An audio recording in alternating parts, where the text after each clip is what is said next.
सुखम नित्यं स्वप्रकाशं व्यापकं नामरूपयोः अधिष्ठानं बुद्धिबोध्यं बुद्धिर्दृग्यतो निर्मलम् अपारं सर्ववेदान्तवेद्यं प्रत्यक्परं महः तदेवाहं नमतोऽन्यदिति मे निश्चितामतिः जयांची केलिया स्मरण होय सकळ विद्यांचे अधिकरण तेची वंदू श्री चरण श्री गुरूंचे ते नमस्कारोने आता। तरंग चौथा परिच्छेद 8 क्रमांकाचा ख्याती वर्णन।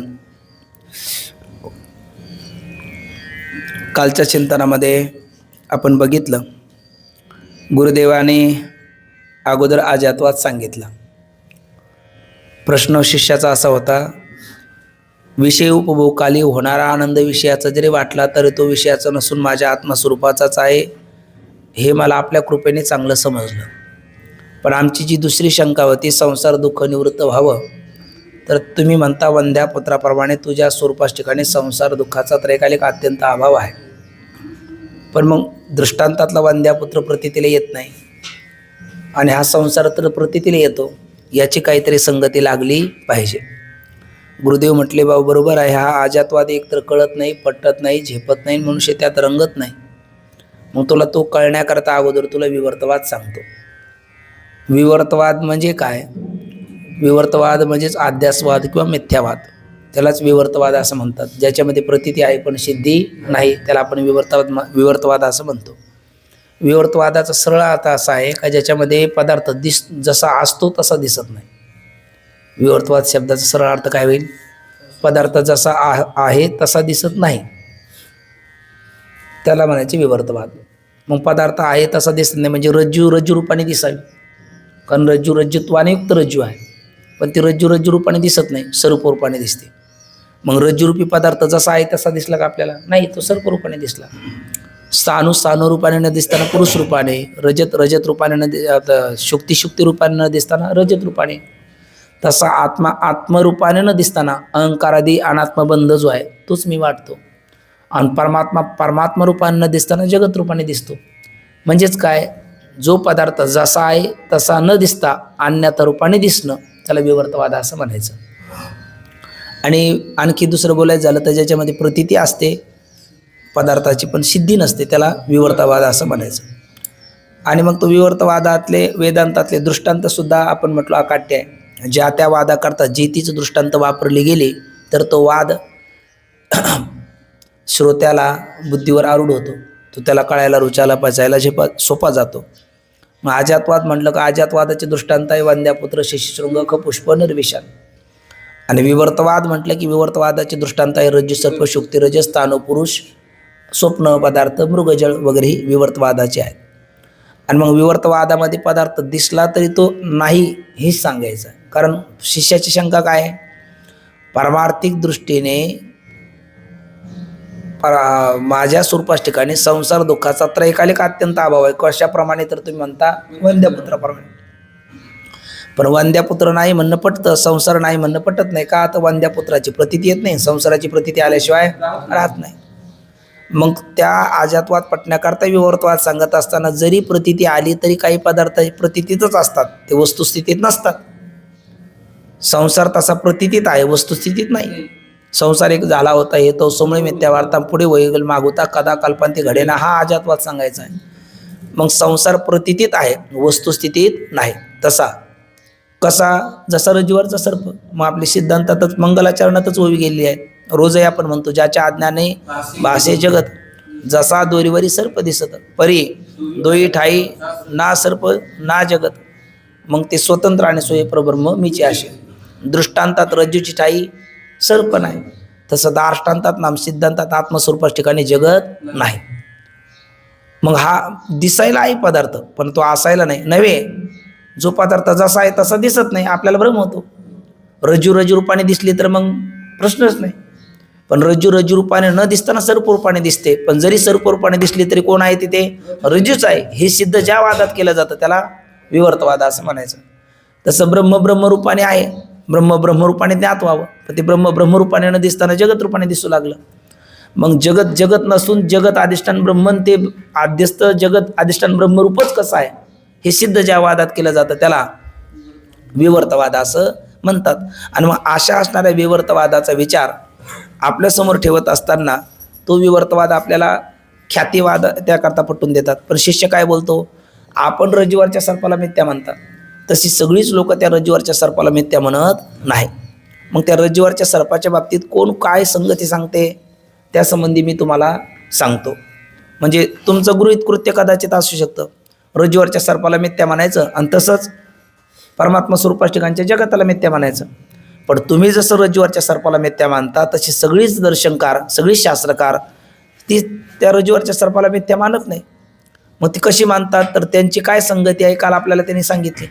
कल्पना करा म्हटले, 5 पुरुष रस्त्याने निघाले त्यावेळेला स्पष्ट प्रकाश होता. पण प्रवास करत असताना मध्यंतरी काय झालं, झाकड पडली, सायंकाळ झाली, मंद अंधकार झाला आणि त्यावेळेला त्यांची अंतकर्णवृत्ती त्या रज्जू देशापर्यंत गेली. पण यम रज्जू आसरू न कळता इदम किंचित असं कळालं. आणि इदम किंवा अहम न जानामी म्हणजेच त्यांना रज्जूचं सामान्य ज्ञान आणि विशेष अज्ञान. आणि मग ते जे अज्ञान आहे ते गप्प बसले नाही, त्या अज्ञानाचा परिणाम झाला सर्प आणि त्यांना रज्जू ठिकाणी सर्पाची प्रतीती आली. बरं, त्रयस्थानी रज्जूचं ज्ञान करून दिल्याच्या नंतर निवृत्ती झाली, इथपर्यंत ठीक घडलं. पण मग म्हटलं आपण संत एकांती बैसले, ते 5 पुरुष एकत्र बसून विचार करू लागले, सर्प जर नाहीच आहे तर दिसला कसा. आणि मग ते 5ची नावं आपण पाहिली, त्यांच्या 5 प्रकारची ख्यातीच झाली.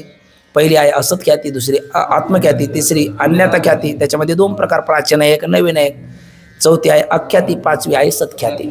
अशी 5 ख्यातीची मतं कोण सांगतो, शिष्य सांगतो.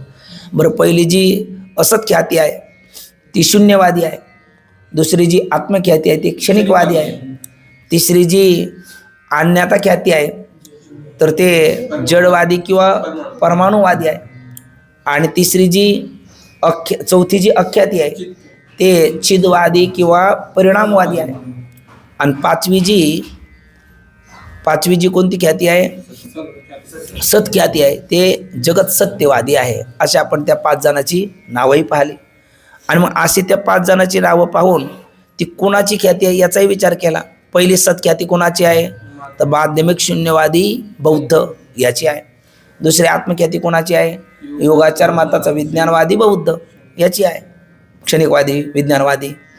आणि तिसरी ती कोणती अन्यथा ख्याती, ती प्राच्य नैयायिकाची, दुसरी नव्य नैयायिकाची. मग ती कोण म्हटले, ते न्याय वैशेषिक मताचा जडवादी याची आहे.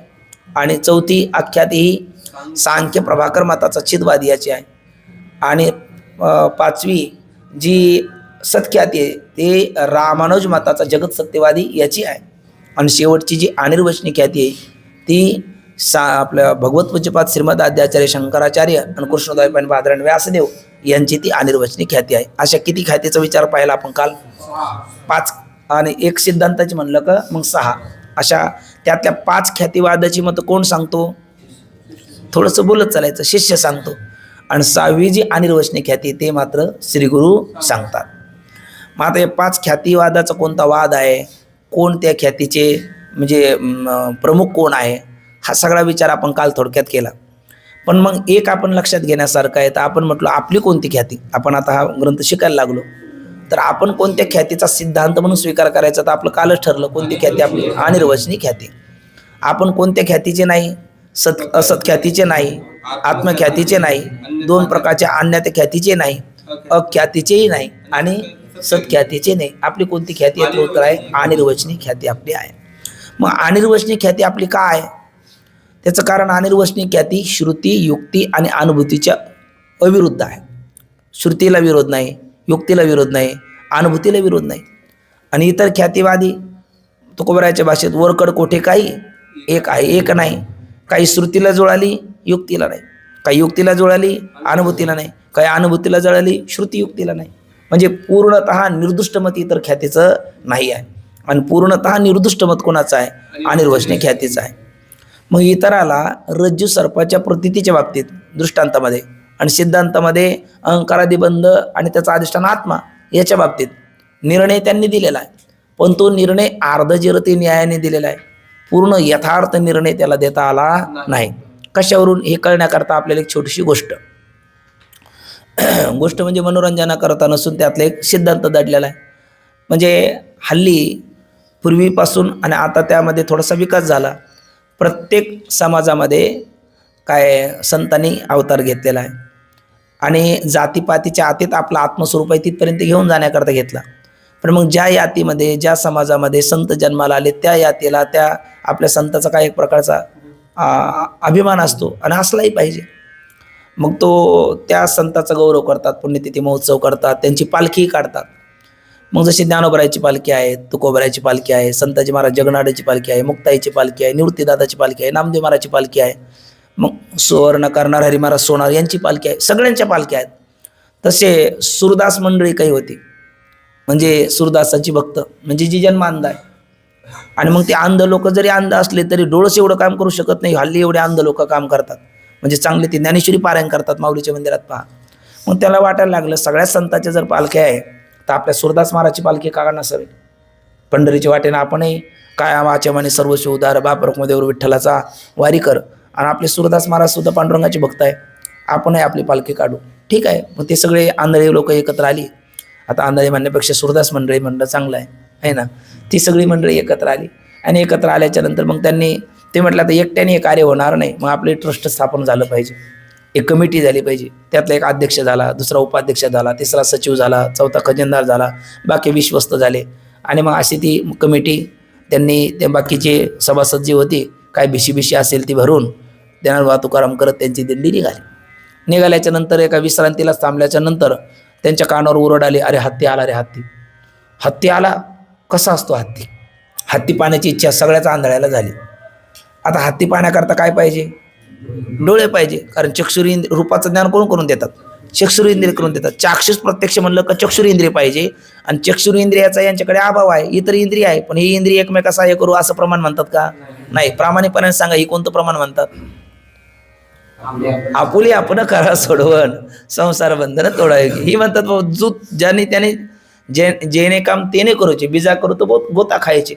ते ज्याचं त्याचं काम जी ती इंद्रिय करतात, दुसरी इंद्रिय त्या ठिकाणी एकमेका सहाय्य करू ती म्हणत नाही. मग आता चक्षुरी इंद्रिय नाही, पण परमात्म्याने सुद्धा असं केलं आहे का त्यांची चक्षुरी इंद्रियाची जी शक्ती आहे, सामर्थ्य आहे, ते त्यांच्या त्वग इंद्रियामध्ये दिलेलं आहे. त्यात आपल्याला एवढं स्पर्शाने लवकर कळत नाही. आपल्या हातात समजा 500ची नोट दिली, 50ची नोट दिली आणि डोळे झाकून सांगा, तर आपल्याला सांगता येईल का? नाही ओळखता येणार. आपल्याला डोळ्याने पाहावं लागेल तरच आपल्याला कळेल. पण एखादा आंधळ्या व्यक्तीचे 500 रुपये आपल्याकडे आणि त्याला म्हणू सुरदास महाराज हे 50ची नोट द्यायची, त्यानंतर सुरदास महाराज हे तुमचे 500 रुपये दिले बरं का. तो म्हणतो काय राव, काय लाबाडा बोलता, का फसवता एवढं?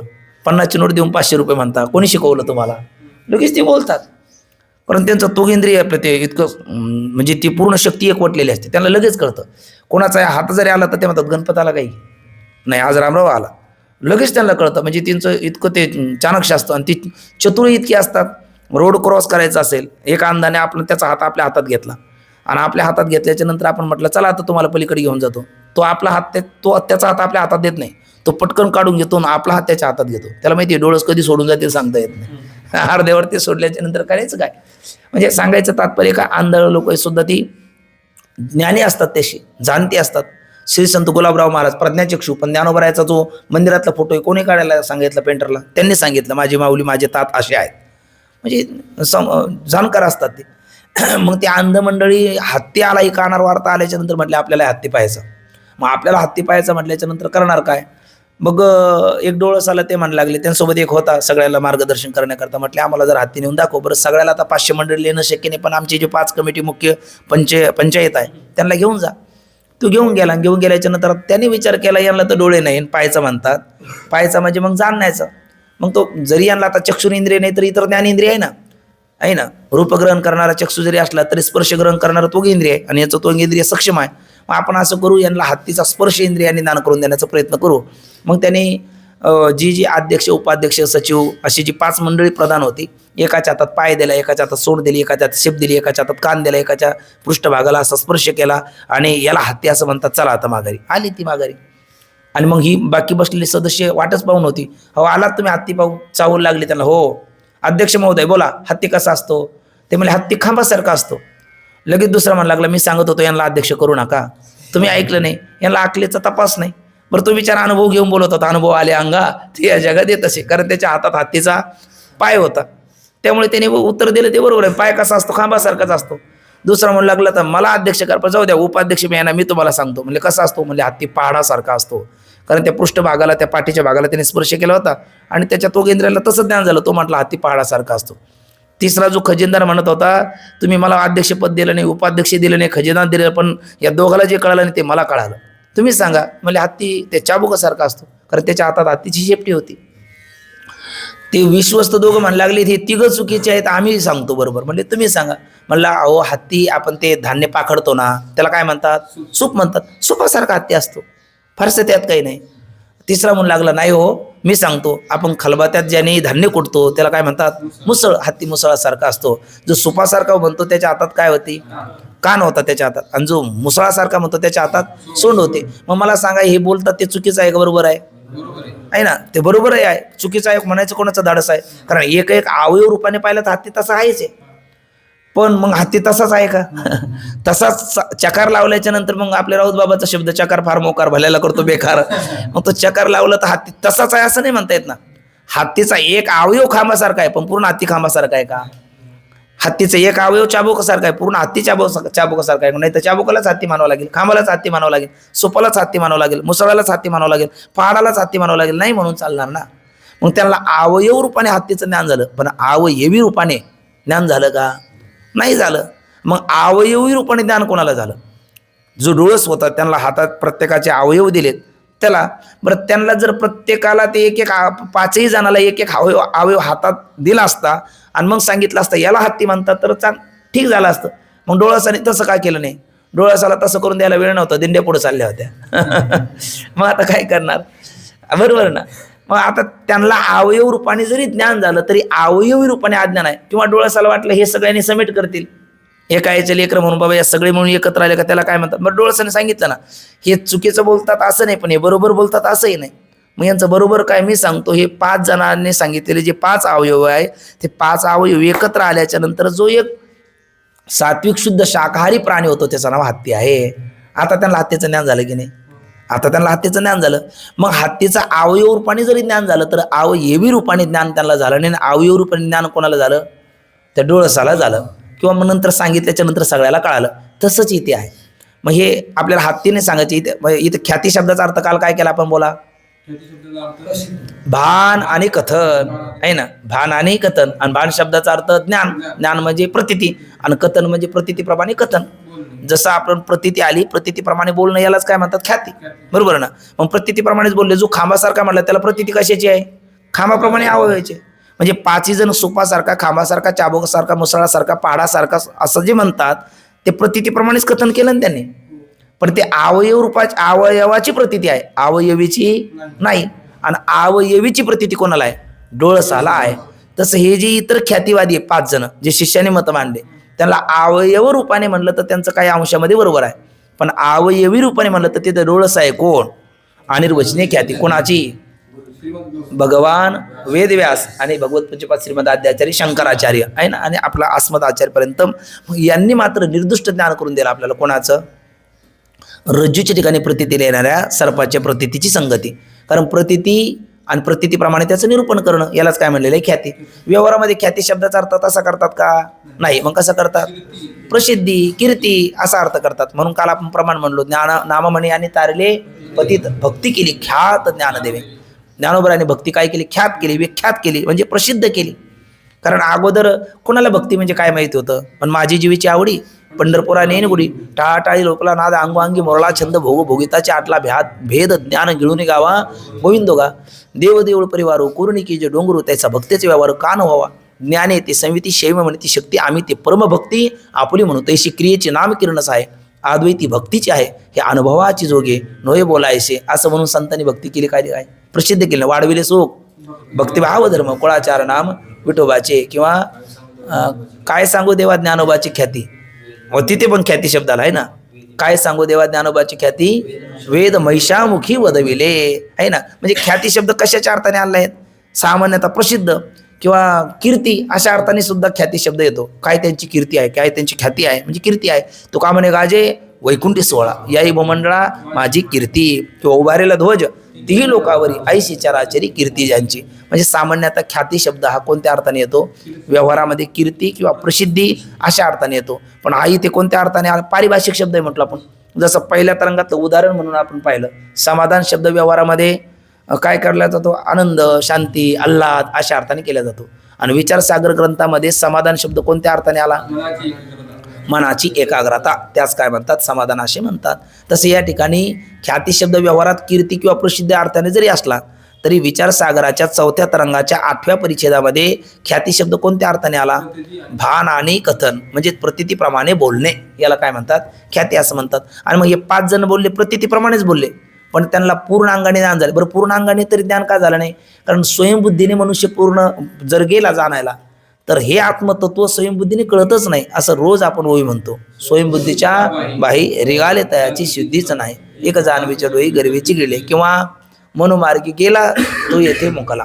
मग इथे काय करावं लागेल? तस्मात् शास्त्रम प्रमाणन्ते, किंवा गुरु तेथ ज्ञान, ज्ञाने आत्मदर्शन, दर्शने समाधान हाती जैसे. पण आता हे दर्शनकारच आहे. मग हे दर्शनकारामध्ये पहिले आले ते असत ख्याती, दुसरी आहे आत्मख्याती, नंतर आहे तिसरी अन्यथा ख्याती, त्या 2 प्रकार प्राच्याची नव्याची, चौथी आहे अख्याती, 5वी आहे सत्ख्याती, आणि मग सिद्धांतात येते ते अनिर्वचनीय ख्याती. मग पहिली ख्याती जी असत ख्याती, म्हणजे आता हे 5 अवयव जे म्हटलं आपण, हात, काय, पाय, शेपटी, ते पृष्ठभाग, पाठ, कान आणि सोंड आहे ना. मग अशा पद्धतीने त्यांना कोणाचं ज्ञान झालंय? दृष्टांतातल्या प्रतीतीला येणाऱ्या रज्जूवरच्या, दृष्टांतातल्याला हत्तीचं, आणि इथं दाष्टांतात म्हणलं तर रज्जूच ठिकाणी प्रतीतीला येणाऱ्या सर्पाची त्यांनी सांगितलेली संगती त्या 5 जणांप्रमाणे आहे. आणि मग यथार्थ संगती कोणी सांगितलेली आहे? श्रुतियुक्ती अनुभूतीच्या विरुद्ध डोळस दर्शनकार म्हणजे अनिर्वचनीय ख्याती. आणि तो कोणता चक्षु आहे त्यांच्याकडे? ज्ञानरूपी चक्षु आहे. आणि तो तस्मात् शास्त्रम प्रमाणन्ते, आणि तो सुद्धा कोणतं शास्त्र? तर अहितापासून काढिती, हित देवणी वाढविती, नायिका श्रुती प्रवृत्ती माऊली जगा, अशा पद्धतीचे एक त्याचा आशय आहे. म्हणून आपण कोणती ख्याती स्वीकारावी? तर अनिर्वचनीय ख्याती स्वीकारावी. पण मग इतराचं मत नेमकं आहे तरी काय, ते आपल्याला जाणून घेतलं पाहिजे. तर आता पहिली ख्याती आपण पाहू, असत ख्याती. कोणाची बोलायचं आता? माध्यमिक मताचा शून्यवादी बौद्ध. पहिल्या 2 ज्या ख्याती आहेत त्या नास्तिकाच्या बोला, काल आपण बोललो नास्तिकाच्या आहे ना. नास्तिको वेद निंदक, त्या नास्तिकाच्या आहेत, जे वेदाची निंदा करतात, वेद प्रमाणे जे स्वीकारत नाही, असे कोण? मग ते नास्तिक कोण? बौद्ध आहे ना. बौद्ध, जैन, चारवाक, आणि त्या बौद्धाचे 4 शिष्य, सौत्रांतिक, माध्यमिक, वैभाषिक आणि योगाचार, त्यातले 2 आलेत. माध्यमिक म्हणला तर कोण? शून्यवादी, आणि योगाचार म्हणला तर क्षणिकवादी. या दोघाच्या पहिल्या आपल्याला 2 ख्याती सांगतात. त्याच्यातही ते खंडन मंडन करतात. एकाचं खंडन करून दुसरा काय करतो? मंडन करतो. प्रत्येक जण काय करणार? स्वपक्षाचं मंडन, पण अगोदर परपक्षाचं खंडन, परपक्षाचं खंडन करणार आणि मग स्वपक्षाचं मंडन करणार. मग आता पहिले कोणती ख्याती? असत ख्याती. कोणता वाद त्यांचा? शून्यवाद. कोणाची ती? माध्यमिक मताचा शून्यवादी बौद्धाची. मग आता हे पहिले, मग हे यांचं ठरलेलं आहे, परपक्षाचं खंडन करायचं आणि स्वपक्षाचं मंडन करायचं. पण या पहिल्याने खंडन केलेलं नाही. का बरं?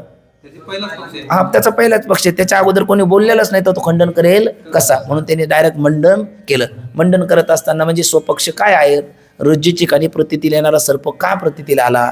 मग तो सर्प बाहेर आहे का काय? या संबंधी विचार करत असताना तो इतर चौघाला म्हणायला लागला, आहे का मी पहिले सांगतो. म्हटले बाबा सांग. तर तो सांगायला लागला, 3 बोटं, याला 3 नावं द्यायची: अधिष्ठान, कारण आणि कार्य. अधिष्ठान, कारण, कार्य. मग अधिष्ठान कोण आहे दृष्टांतात? रज्जू. कारण कोण आहे? रज्जूचं विशेष स्वरूपाचं अज्ञान. आणि कार्य कोणी? दिसणारा सर्प. ठीक आहे. अधिष्ठान, कारण, कार्य दृष्टांतात. सिद्धांतात व्यष्टी दृष्टी, अधिष्ठान आत्मा, कारण अविद्या, आणि कार्य अहंकारादी बंध. नंतर तसंच समष्टीदृष्ट्या अधिष्ठान ब्रह्म, कारण माया, जिच्यापासून हे सगळं होतं ना, तिने एवढी ख्याती केली. आणि कार्य कोण? जगत आहे ना. कार्य कोण? जगत. मग या रूपाने पाहिलं तर अधिष्ठान, कारण, कार्य ही त्रिपुटी घ्यायची. आणि आपल्याला काय वाटतं? अगोदर प्रथमतः कोण आहे? अधिष्ठान आहे. अधिष्ठान कोण? रज्जू. कारण रज्जूचं विशेष स्वरूपाचं अज्ञान तेही आहे, आणि कार्यरूप सर्पही आहे. म्हणजे 3 गोष्टी आहेत. पण हा शून्यवादी तो म्हणतो कारणही नाही. कोण? आपला छान नाही, अधिष्ठान नाही. कोण? रज्जू. कारण नाही. कोण? रज्जूचं विशेष स्वरूपाचं आज्ञान, आणि कार्य नाही कोण सर्प. मग काय आहे? शून्यच आहे. काय आहे त्याच्या मतात? सर्व शून्यच आहे, काहीच नाही, कार्य नाही, कारण नाही, अधिष्ठान नाही, सर्व शून्य आहे. शून्यच परमतत्व आहे.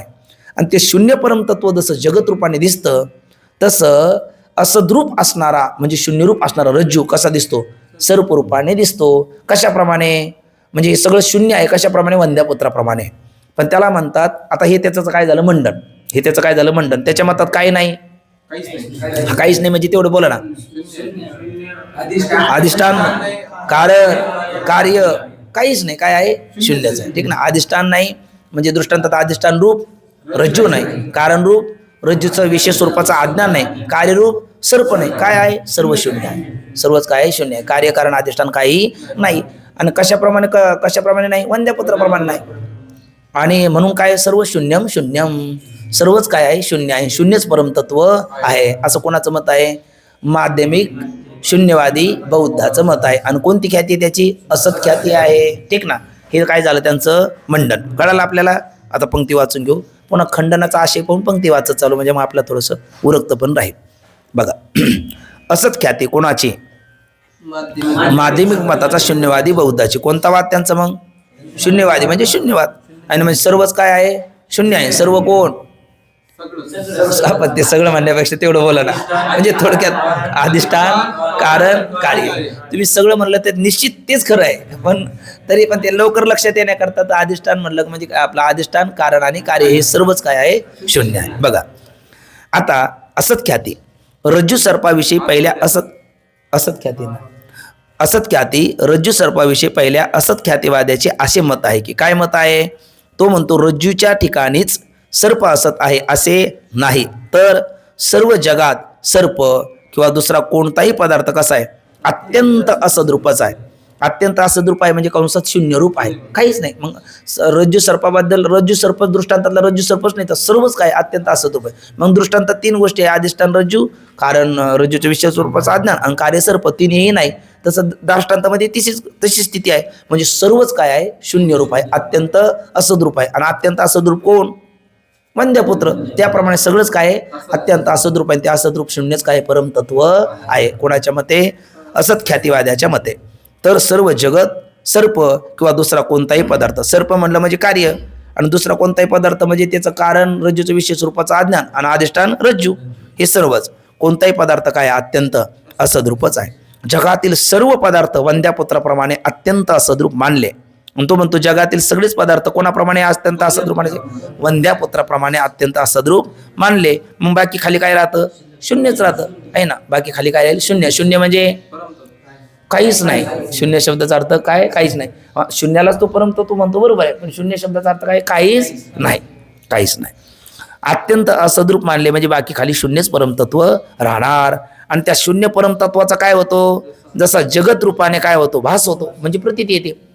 शून्य परमतत्व आहे ते जसं जगत रूपाने दिसतं तसं शून्य रूप असणारी रज्जू, असत रूप असणारी रज्जू कशा रूपाने दिसते आपल्याला? सर्प रूपाने दिसली, असं कोणाचं मत आहे? असत ख्यातीवाल्यांचं. ठीक ना.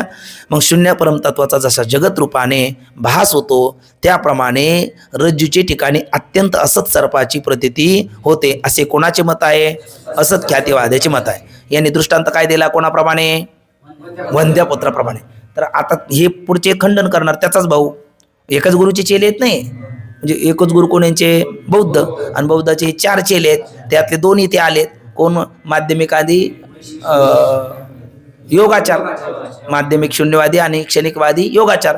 तो योगाचार याला म्हणायला लागला, तू दृष्टांत कशाच देतोस? तो म्हणायला लागला वंद्यपुत्राचा, म्हणजे साधन विकल दृष्टांत आहे. कोण म्हणू लागला? हा योगाचार माध्यमिकाला. साधन विकल दृष्टांत आहे. साधन विकल दृष्टांत म्हणजे काय?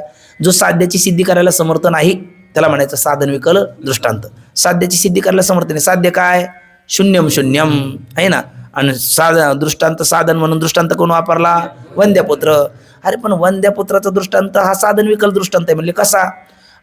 तू काय म्हणतो? सर्वच काय आहे? शून्य आहे. कार्यकारण अधिष्ठान काय आहे? शून्य आहे. आणि शून्यच परमतत्व जगत रूपाने नटतं. आणि दृष्टांत कोणाचा देतो? वंद्यपुत्राचा. आणि वंद्यपुत्र असत कसत? असत आहे. वंद्यपुत्र काय? असत आहे. तुझी ख्याती असत आहे. पण असतचेत न प्रतीयेत. जे असत असतं ते दिसत नसतं, हे ठरलेलं आहे की नाही? वंद्यपुत्र असत आहे की नाही?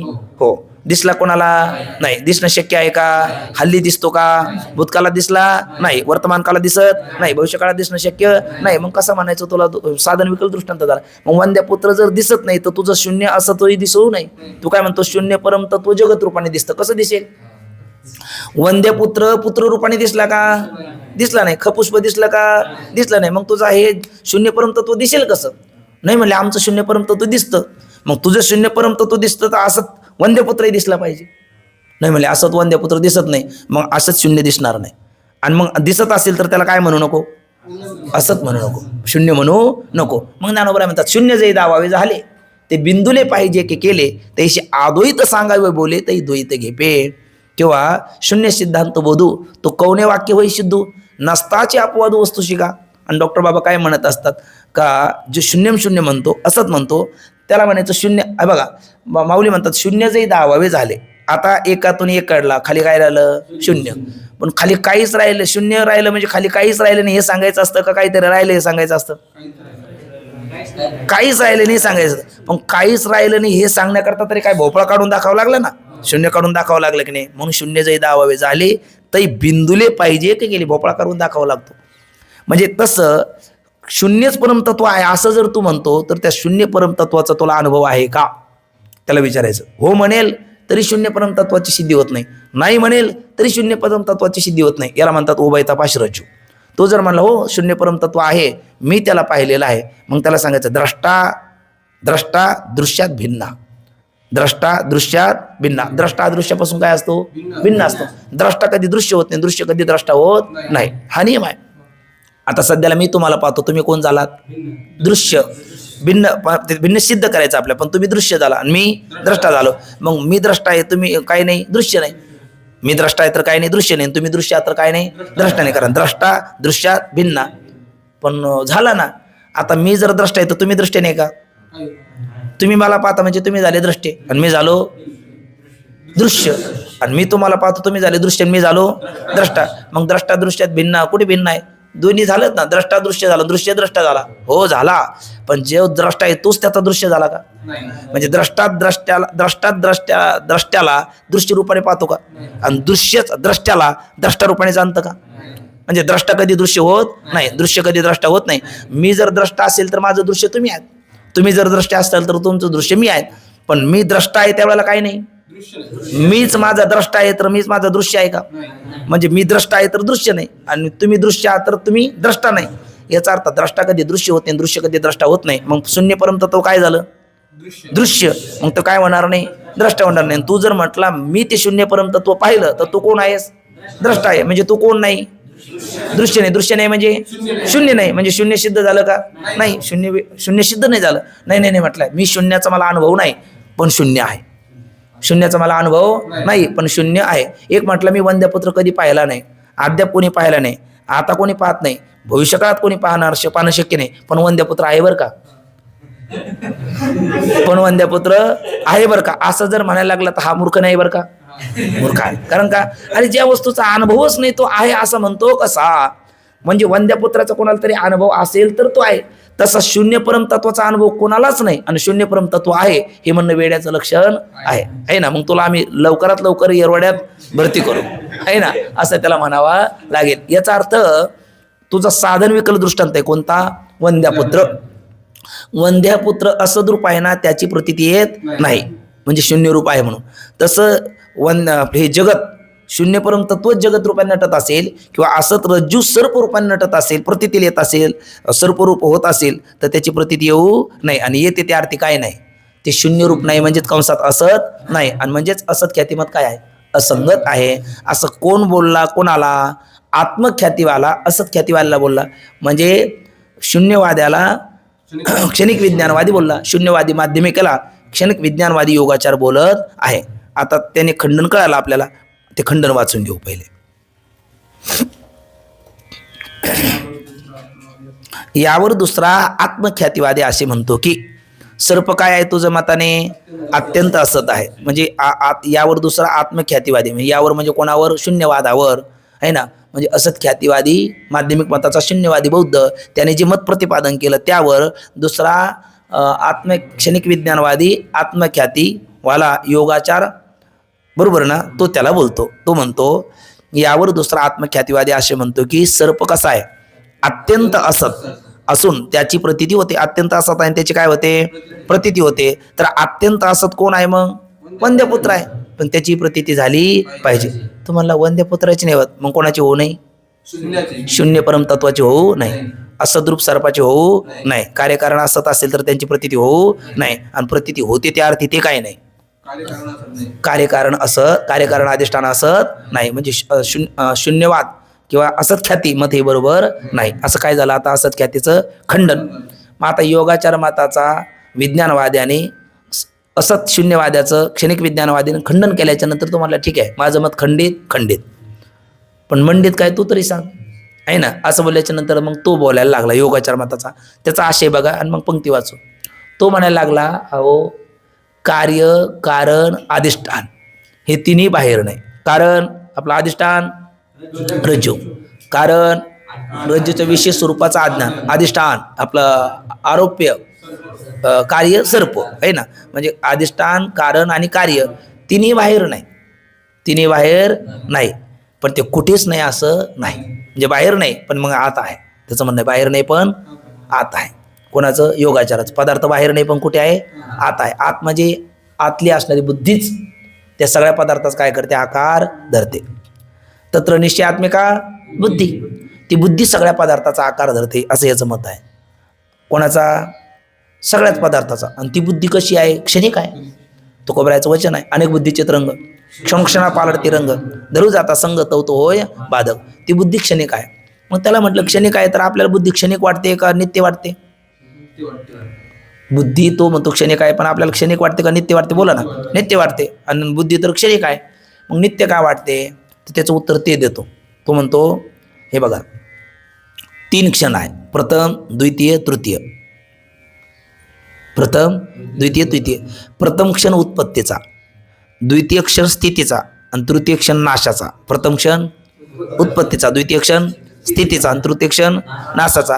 प्रथम क्षण जो उत्पत्तीचा आहे त्या उत्पत्तीच्या क्षणामध्ये आणि तृतीय क्षण नाशाचा आहे त्याच्या क्षणामध्ये हिची प्रतीती नाही, बुद्धीची. हे 3 क्षण कोणाचे आहे, बुद्धीचे. बुद्धी क्षणिक आहे म्हणजे त्याची प्रथम क्षणात उत्पत्ती आहे, द्वितीय क्षणात स्थिती आहे, तृतीय क्षणात नाश आहे, ठीक ना. पण त्याची प्रतीती कोणत्या 2 क्षणात नाही, उत्पत्ती नाश. उत्पत्ती नाशाच्या क्षणात तिची प्रतीती नाही. तिची प्रतीती कोणत्या क्षणात आहे, स्थितीच्या क्षणात तिची प्रतीती आहे. मग पण स्थितीचा क्षण सुद्धा तिचा किती आहे, 1 क्षण आहे. कारण प्रथम क्षणात उत्पत्ती, द्वितीय क्षणात स्थिती, तृतीय क्षणात नाश आहे. मग स्थितीचा क्षण सुद्धा त्याचा 1च आहे. तर ती 1 क्षण प्रतीती आहे. 1 क्षण प्रतीती येते का.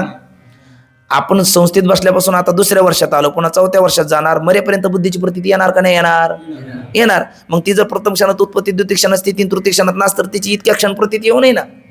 तिची क्षण नाही, क्षण नाही, मिनिट येते, मिनिट नाही, तास येते, तास नाही, दिवस येते, दिवस नाही, आठवडा येते, आठवडा नाही, पक्ष येते, पक्ष नाही, महिना येते, महिने नाही, वर्ष येते, वर्ष नाही, किती वर्ष येते. मग ती जर प्रथम क्षणात आहे अशी तिची प्रतीती येऊ नये. प्रतीती तर येते, कशी येते, ते म्हणायला लागले तसं काही नाही. त्याचं सोपं गणित आहे. कोण, योगाचा. तिचं प्रथम क्षणात काय आहे, उत्पत्ती, द्वितीय क्षणात स्थिती, तृतीय क्षणात नाश. आणि हा कोणता क्षण आहे तिचा, स्थितीचा क्षण आहे. आणि तिची प्रतीती फक्त कोणत्या क्षणात येते, स्थिती क्षणात येते. पण ती काय करते, ज्या वेळेला तिचा स्थितीचा क्षण असतो ती प्रथम बुद्धी काय करते, त्यावेळेला द्वितीय बुद्धीला जन्माला घालते. प्रथम ही बुद्धी, तिचा जो स्थितीचा क्षण आहे त्यावेळेला काय करते, द्वितीय बुद्धीला जन्माला घालते. जसं आपले वडील आजोबा एका पुढची पिढी, जसं पूर्व संस्कार उत्तर अध्यासाला कारण आहे, मागे गेलं का नाही आपल्याला, तसं मागची पिढी पुढच्या पिढीला काय करते, स्थिती काळात बाप मेल्याच्या नंतर जन्माला घालतो लेकराला का जन्माला आल्यावर जन्माला घालतो,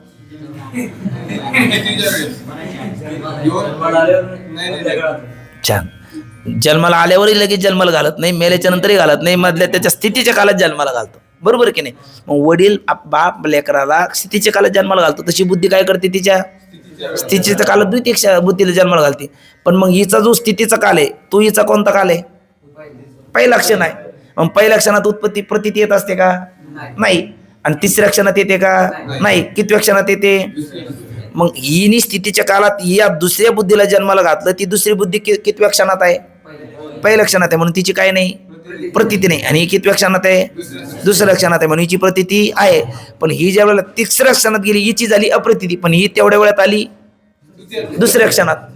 ही जिने द्वितीय बुद्धी निर्माण केली ती किती क्षणात आली? द्वितीय क्षणात आली. त्यावेळेला तिची प्रतीती आहे, पण आपल्याला काय वाटायला लागलं? पहिलीचीच प्रतीती आहे. तसंच काय झालं, आता ही द्वितीय बुद्धी आहे, या द्वितीय बुद्धीचा ही द्वितीय क्षणात आली त्यावेळेला तिने काय केलं? तृतीय बुद्धीला उत्पन्न केलं. पण हिचा द्वितीय क्षण त्यावेळेला तृतीय बुद्धीचा प्रथम क्षण आहे, आणि या द्वितीय बुद्धी तृतीय क्षणात गेली तेव्हा तृतीय बुद्धी द्वितीय क्षणात आली, तिची प्रतीती. अशीही त्यालाच म्हणतात आलय विज्ञानधारा, प्रवृत्ती विज्ञानधारा. ती काय असते? सतत चालू असते. म्हणून आपल्याला भ्रमाने वाटतं काय का बुद्धी सतत आहे, पण ती नाही, ती सतत बदलणारी आहे असं यांचं मत आहे. आणि अशी जी क्षणिक बुद्धी आहे, जिची प्रथम क्षणात उत्पत्ती, द्वितीय क्षणात स्थिती, तृतीय क्षणात नाश, आणि ती बुद्धी कुठे आहे? शरीराच्या आत. मध्यम परिमाणाचं अंतकरण, शरीराच्या आत, देहाच्या आत ज्ञानाचं साधन, त्याला काय म्हणतो आपण? अंतकरण. अंतकरण किती प्रकार? 4. मन, बुद्धी, चित्त, अहंकार आहे ना. संकल्प विकल्प करणारं मन, चिंतन करणारं चित्त, अभिमान धारण करणारा अहंकार, आणि निश्चय करणारी तीच बुद्धी. निश्चय करणारी ती कोण आहे? बुद्धी आहे. मग ती बुद्धी देहाच्या आत आहे, आणि तिच्या हात हे सगळे आहेत. कोण?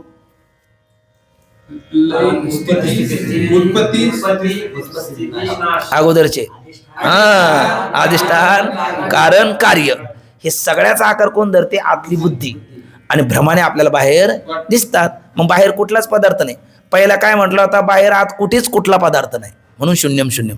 पहा म्हणतो बाहेर काही नाही, कार्यकारण अधिष्ठान बाहेर नाही, पण कुठे आहे? आत आहे. आणि त्या आतचा आकार कोण धरते? बुद्धी. आणि भ्रमाने बाहेर वाटतात. जसं की स्वप्न. आपल्याला स्वप्न पडतं तर स्वप्नात स्वप्नस्थ द्रष्टा हा स्वप्नस्थ पदार्थाचं उपादान कारण असतो. मग स्वप्नात आपल्याला सगळे पदार्थ प्रतीतील येतात की नाही? आणि ते स्वप्नातले पदार्थ कोण झालो? आपणच. आणि त्याला कोणी प्रकाशन केलं? आपणच. कोणी व्यवहार केला? आपणच. उठल्याच्या नंतर कोणाला दिसले नाही? आपल्यालाच. होते की नाही? असं तसंच आहे. सगळ्याचा आकार कोण धरते? बुद्धी धरते. आणि भ्रमाने आपल्याला बाहेर दिसतो. म्हणून पदार्थ, कार्यकारण, अधिष्ठान बाहेर, आत बाहेर दोन्हीकडे नाही. हे कोण? शून्यवादी. आत आहे, बाहेर नाही. पण आत हरी आहे, बाहेर नाही. आत बाहेर दोन्हीकडे हरी नाही. कोण? शून्यवादी. हरी आत आहे, बाहेर नाही, क्षणिकवादी. आणि आत बाहेर सगळेच आहे, आत बाहेरच नाही, हरीच आहे. हरीच्या अतिरिक्त दुसरं घरी कोणीच नाही. आणि रोशनी ख्यातीवादी. म्हणून ते आपलं मत आहे, आपलं ते मत आहे. पण तिथपर्यंत आपण आता चाललो. मग त्याच्यामध्ये आत बाहेर पदार्थ आत आहे, बुद्धी आकार धरते, आणि बाहेर भ्रमाने आपल्याला दिसतो. आणि त्याचा आकार धरणारी कोण आहे? बुद्धी आहे. आणि त्या बुद्धीलाच म्हणतात विज्ञान, आणि तिलाच म्हणतात ते आत्मा. त्या बुद्धीलाच काय म्हणतात? आत्मा. बुद्धीच कोण आहे? आत्मा. म्हणून विज्ञानमय कोशाला आत्मा मानणारे आहेत. विज्ञान म्हणजे बुद्धी, वि म्हणजे विशेष, ज्ञान म्हणजे जाणणं, विशेष रूपाने जाणणं. मग विशेष रूपाने जाणणारी कोण आहे? बुद्धी आहे ना. कुठल्याही गोष्टीचा निर्णय करणारी, हे घट आहे काही नाही, पट नाही, पटपट आहे काही नाही, घट नाही, असा निर्णय करून देणारे, विशेष रूपाने जाणणारी कोणी? बुद्धी आहे. आणि त्याला विज्ञानमय कोश म्हणतात. आणि असा विज्ञानमय कोशच काय आहे? आत्मा आहे. बुद्धीच आत्मा आहे. मग सगळ्याचा आकार कोण धरते? मग बाहेर रज्जू आहे का? सर्प आहे का? रज्जूच्या विशेष स्वरूपाचं अज्ञान आहे. बाहेर कोणीच नाही. याचं मत आहे ना ते योगाचाराचं. बाहेर कोणीच नाही, आता आहे ना. मग बुद्धी बाहेर रज्जू नाही म्हणजे कोण नाही? अधिष्ठान रज्जू नाही. रज्जूचं विशेष स्वरूपाचं अज्ञान नाही म्हणजे कारणरूप अज्ञान नाही, आणि कार्यरूप सर्प नाही. मग सगळ्याचा आकार कोणी धरला? बुद्धीने. आणि आपल्याला भ्रमाने बाहेर दिसला, असा सर्प आपल्याला दिसला, अशी ख्याती सांगितली आपल्या. आणि तिलाच आत्मख्याती अशी म्हणते. बुद्धी सगळ्याचा आकार धरते. बुद्धीच कोण आहे?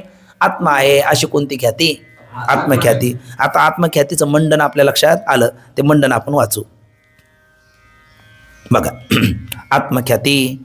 आत्मख्यातीवाद्याचे असे मत आहे की रज्जूच्या ठिकाणी किंवा अन्यत्र कोठेही सर्प नाही. रज्जूच्या ठिकाणी नाही, अन्यत्र कोठेही नाही म्हणजे वारुळावर नाही, आणि काहीच नाही.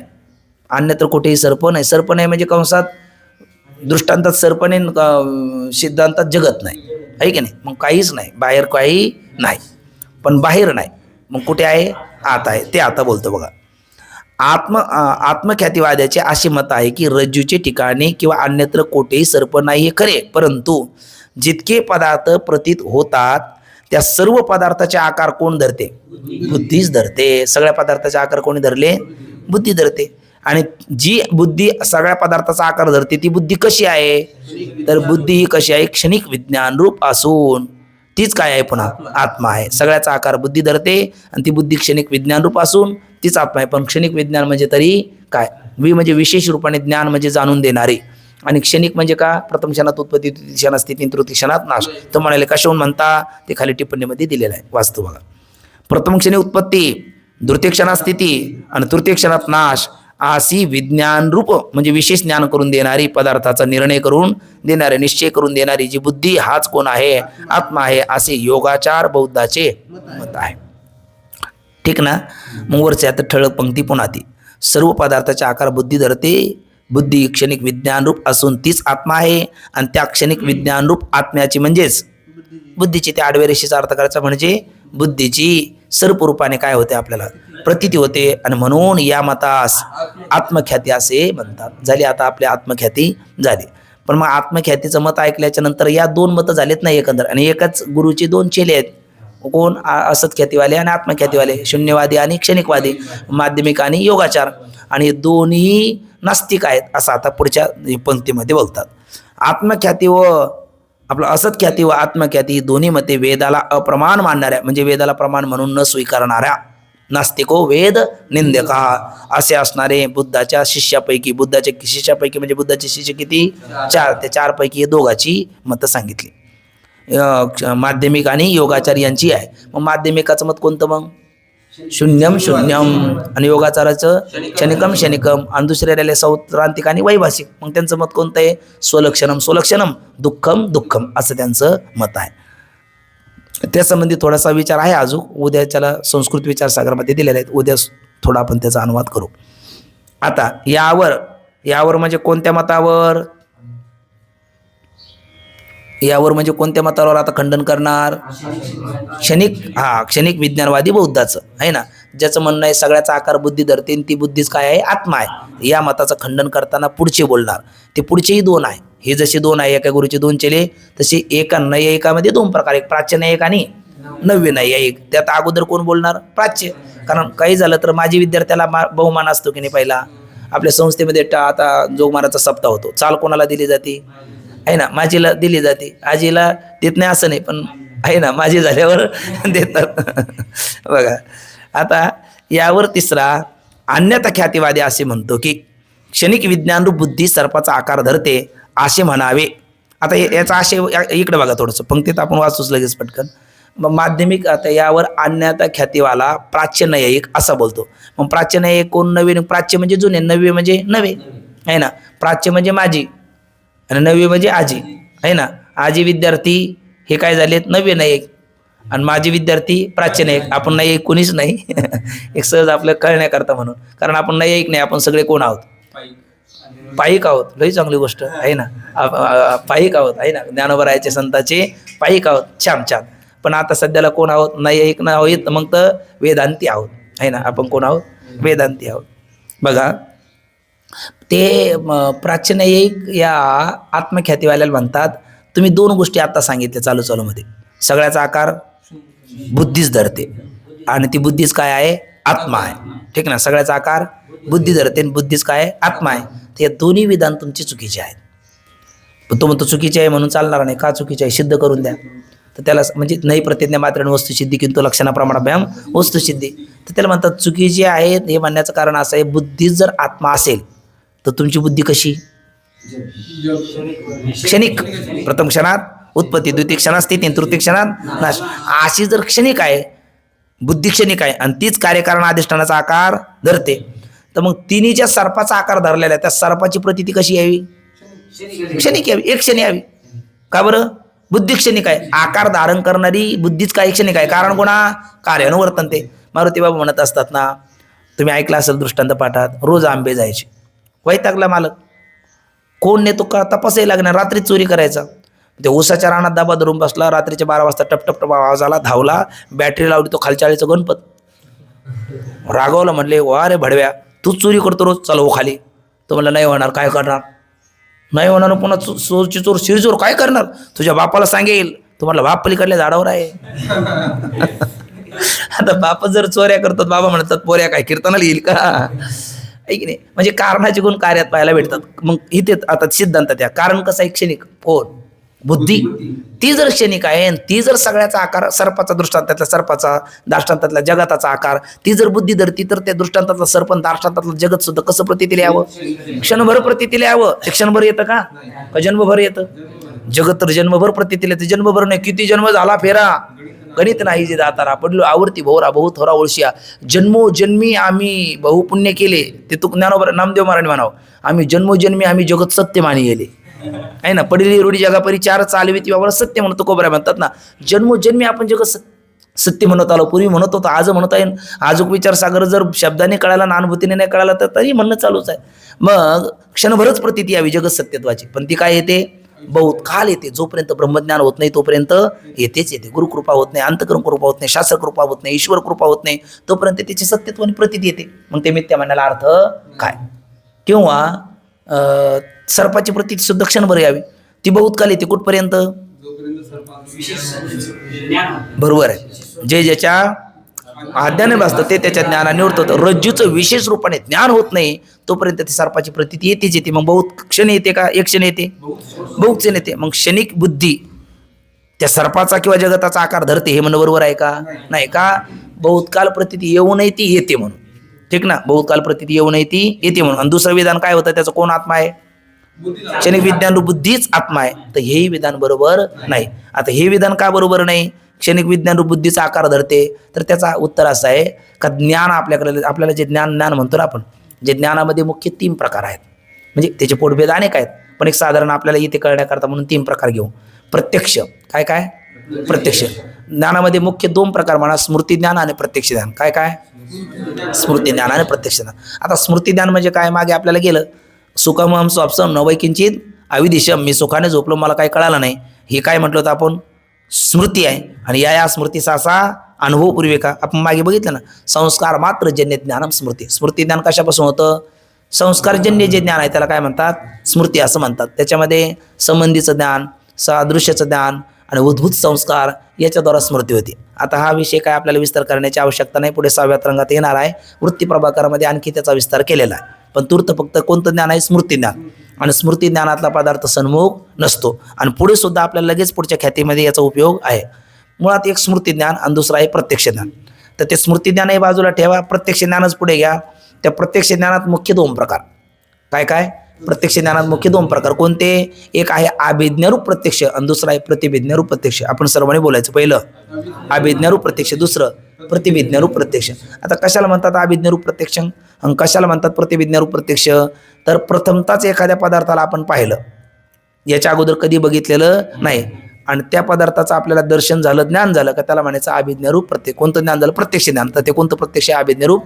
प्रत्यक्ष जसं एखादा इथे आलाच नाही आता हे काका काल आलेत काल पहिल्यांदाच आले रामकृष्ण आले इथं पाठ चालतो काय रामकृष्ण आले बरं बरं बरं त्याला कोणतं प्रत्यक्ष आलं ह्या जाग्याचं अभिज्ञारूप प्रत्यक्ष आणि आज ते म्हणणार नाही कालचा होता ना आज इथेच आहे आता कोणतं होईल ते आज प्रतिभिज्ञारूप प्रत्यक्ष कारण प्रथम पाहिलेलं ते अभिज्ञारूप आणि पूर्वी पाहून पुन्हा पाहत असेल तर प्रतिबंध पूर्वीचे संस्कार पुन्हा अंतकर्म वृत्तीने विषयाचं एकदिस्थितित्व संस्कारपूर्वक वृत्तीचं विषयाचं एकदिस्थितित्व झाल्याच्या नंतर होणारं जे ज्ञान आहे त्याला प्रतिभिज्ञारूप प्रत्यक्ष म्हणतात म्हणजे पूर्वीचे संस्कार पुन्हा वृत्तीच्या द्वारा त्याचं प्रत्यक्ष होणं याला म्हणायचं प्रतिभिज्ञारूप प्रत्यक्ष जसं ज्ञानोबा म्हणतात तो हा विठ्ठल बरोवा तो हा माधव बरोवा म्हणजे तो रूपातही त्यांनी पाहिला हा रूपातही पाहतात तो म्हणजे द्वारकेचे केने तो म्हणजे हरिवैकुंठ होनी आला पुंडलिका लागुनी तो म्हणजे द्वारकेच केने आले याची छाया पुढे भक्तराया चोजवित किंवा तो म्हणजे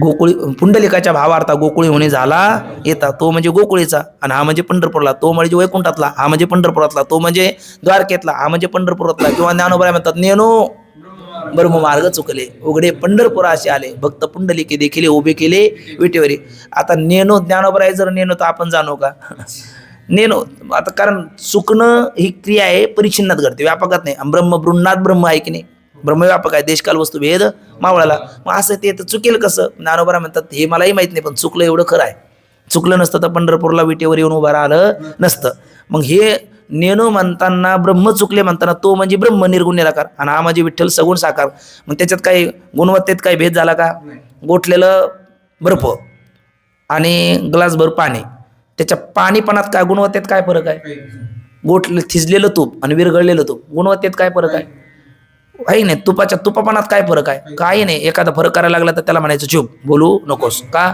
कारण तूप तुपच आहे त्याच्यात काही फरक नाही तसं परमात्मा परमात्माच आहे त्याच्या मूळ स्वरूपात काय फरक आहे मग तसं तो आणि हा हे पाहिलं. मग हे तो हा विठ्ठल बरवा हे ज्ञानोबर आहे, त्या साजनेला बोलतात, त्या साजनेला समजावतात, तिला ते अभिज्ञारूप प्रत्यक्ष आहे. आणि बोलणारे ज्ञानोबरायला कोणतं प्रत्यक्ष आहे? प्रतिभिज्ञारूप प्रत्यक्ष आहे. ठीक ना. म्हणजे प्रत्यक्षात किती प्रकार झाले? 2, अभिज्ञारूप आणि प्रतिभिज्ञारूप. आणि आपल्याला कोणती प्रतिभिज्ञा होते? आपण गावाकडून आता इथे आहोत, एखाद्याला विचारलं का हो कोण तुम्ही, तर तो म्हणतो अहो कोण मी म्हणजे जो गावाकडे पहिला शेती करत होता तो मी आता विचारसागराचा पाठ ऐकतोय, असं म्हणू शकतो की नाही? मग तोच मी अशी प्रतिभिज्ञा आपल्याला व्हावी का? आत्मा कोण? इथे आत्मा कोण यांच्या मतात? काय बरं तुम्ही असं ठप्प नको हो ना. यांच्या मतात आत्मा कोण? बुद्धीच आत्मा आहे ना. आणि ती बुद्धी कशी आहे? क्षणिक आहे. मग त्याच्यावर किती आत्मे गेले, म्हणजे किती बुद्ध्या गेल्या? अनेक बुद्धीचे तरंग क्षणोक्षणापाळ अनंत गेल्यात, त्याची गणना तरी करावता येते का? मग तोच मी अशी प्रतिभिज्ञा व्हायला पाहिजे का? होते की नाही? म्हणून कोण आत्मा नाही? क्षणिक बुद्धी आत्मा नाही. आता यांचे विधान किती आहेत? 2. पहिलं विधान यांचं काय? सगळ्याचा आकार बुद्धीच धरते. आणि दुसरं विधान काय? ती बुद्धीच काय आहे? आत्मा आहे. आणि या 2 मुद्द्याचं खंडन करायचं फक्त. म्हणजे या 2 मुद्द्याचं खंडन केलं म्हणजे कोणाचं खंडन झालं? आत्मख्यातीचं खंडन झालं. मग बुद्धीच सगळ्याचा आकार धरते म्हणत असाल तर ज्याचा ज्याचा आकार बुद्धीने धरला सर्पाधिकाचा, त्यांची प्रतीती कशी यावी? क्षणिक यावी. पण क्षणिक येते का? बहुतकाली येते. बहुतकाली येते. म्हणून कोणाचा आकार धरते म्हणणं बरोबर नाही. बुद्धीच सर्वाचा आकार धरते म्हणणं बरोबर नाही. कारण का? क्षणभर प्रतीती यायला पाहिजे, ती बहुतकाली येते म्हणून. आणि बुद्धीच काय नाही? आत्मा नाही. कारण बुद्धीच आत्मा असेल तर काय होऊ नये? कोणतं प्रत्यक्ष होऊ नये? आता प्रत्यक्षाचे 2 प्रकार पाडलेत ना आपण, अभिज्ञ रूप आणि प्रतिभिज्ञ रूप. तर कोणतं प्रत्यक्ष होऊ नये? प्रतिभिज्ञ रूप प्रत्यक्ष होऊ नये. म्हणजे तोच मी अशी प्रतिभिज्ञा आपल्याला होऊ नये. कोणाला होत नाही? सर्वालाच होते. म्हणून कोण आत्मा नाही? बुद्धी आत्मा नाही. असं कोणाचं खंडन कोणी केलं? आत्मख्यातीचं खंडन अन्यथा ख्यातीवाल्याने केलं. ठीक ना. ते खंडनच तेवढं 2 मिनिटात वाचू. त्यांचं मंडन आपण उद्या घेऊ. बघा 1 मिनिट तेवढं खंडन धावतं वाचून घेतो. यावर तिसरा अन्यथा ख्यातीवादी असे म्हणतो की यावर म्हणजे कोणावर? आत्मख्यातीच्या मतावर. आणि तो अन्यथा ख्याती त्या 2 मधला कोणता? हा प्राच्यनायक. बघा क्षणिक विज्ञान रूप बुद्धी सर्पाचा आकार धरते असे मानावे तर प्रतीती कशी यावी? बघा दिलं का ठळक अक्षरात? क्षणभरच सर्पाची काय व्हावी? प्रतीती व्हावी. पण ती तर काय होते? बहुतकाल होते. याचा अर्थ काय? कोण सर्पाचा आकार धरते म्हणणं बरोबर नाही. बुद्धी सर्पाचा आकार धरते म्हणणं बरोबर नाही. शिवाय असं आहे की क्षणिक विज्ञान रूप बुद्धी आत्मा मानला. तुम्ही पुन्हा पुढचं काय बोललात? क्षणिक विज्ञान रूप बुद्धीच काय आहे? आत्मा आहे.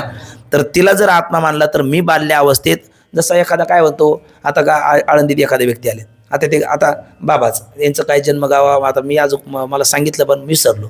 बाबा तुमचं जन्मगाव काय? टाकळी भीमा. हा टाकळी भीमा बाबाचं जन्मगाव आहे. आता बालपणी हे यांच्या आजोबाच्या मांडीवर खेळत होते आहे ना. आणि आता बाबाला नातू आहेत. मग ते नातवाला मांडीवर खेळतात. आम्ही तिथे गेलो. काय म्हणले? कोण नाही. कोण तुम्ही? अहो म्हणले कोण काय? आपला परिचय आहे.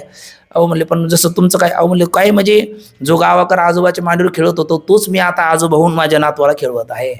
म्हणू शकतात की नाही?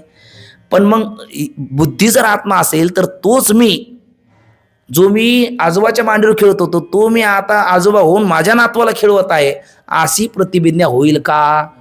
ती क्षणिक आहे ना. नाही होऊ नये पण होत नाही का? होते. त्यांना ती प्रतिभिज्ञा झाली. आपल्याला प्रतिभिज्ञा, जो मी गावाकडं काय खेळतच होतो आता मी अभ्यास करत आहे ना. जसं आता इथून उठल्याच्या नंतर जो मी आता इथे अभ्यास करत आहे तो मी मधुकरीत जेवत आहे. जो मी मधुकरीत जेवत आहे तो मी संध्याकाळी झोपत आहे.